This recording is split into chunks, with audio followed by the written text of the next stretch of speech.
Shovavim. So by tradition, the 6 or 8 weeks that we read the Sedras, the weekly portions that are to do with Mitzrayim, with going into Egypt and coming out the other side, are also weeks that we focus, or many communities focus intensely on areas of holiness, specifically in areas to do with adultery or to do with marriage or to do with male, female or reproduction or so on. Why particularly these?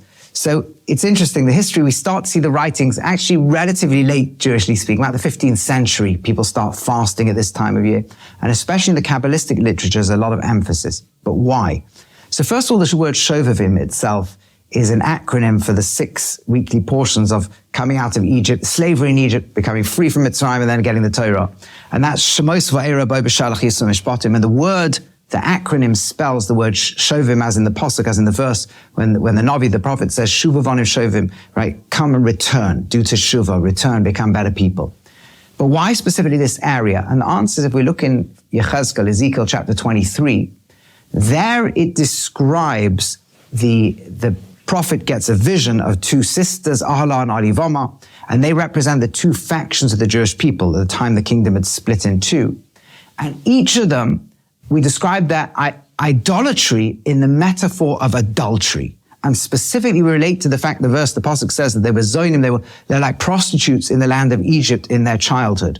And what that means in the metaphor is the Jewish people served idols in Egypt. And they were, just like they're supposed to be married in a loving marriage relationship with Hashem, with God. God and Israel is meant to be like a marriage. And instead it became like adulterous and wild and promiscuous. That's what the prophet's saying. But interestingly enough, the rabbis and the Kabbalists say, no, as well as idolatry is adultery, and the 2 are very often deeply interrelated. So even the word we use for going after idolatry is the word zoinim, which literally means to be a prostitute. Or don't prostitutionalize after the gods of the land. And the Gemara, the Talmud even says that the Jewish people never served idolatry. They didn't serve idolatry, except to have an excuse to go and fall into prey to sexual temptation. And what's the link between the 2, right? Interestingly enough, it's very strong.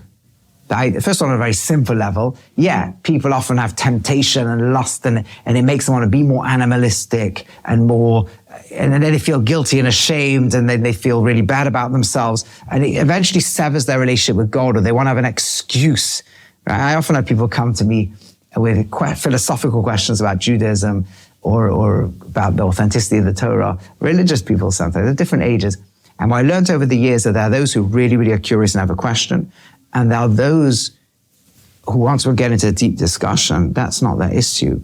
The issue is they've gone online and they've become really tempted and almost addicted to stuff that's on there, or they're having an affair, or they just want out of their marriage. And it's like the brain then needs to kind of come up with the justification. Almost the worst thing you can do to such a person is give them a good answer to that question. So there's a real natural level to it, but there's a deeper level as well. And the deeper level is this, is that the very drive for connection that's wired into the human brain, passionate love and connection, is an echo of a deeper connection. It's our connection to God. So for example, the book of Shir Hashirim, the Song of Songs, is a metaphor for the love, and the passionate love between God and man is phrased in terms of the detailed intimate connection and relationship between man and woman. Even in the temple of the Beis HaMikdash, right, they had keruvim on top of the ark, the holy Oren HaKodesh, the holy ark in the Holy of Holies, was 2 figures of angelically looking images that were wrapped in an embrace. When the Jewish people were doing the right thing, they'd pull the curtain away on a festival and show the embrace, and other nations would even mock the Jewish people for it. And when the Jews weren't doing the right thing, they'd look away from each other. And all this seems to indicate that we don't look at the area of intimacy between male and female as something dirty or filthy. On the contrary, done correctly, it's a beautiful, passionate embrace that is a part of a bigger embrace, an emblem for, and a part of the embrace between God and Israel. Yisrael and Kodesh B'richu. It's one.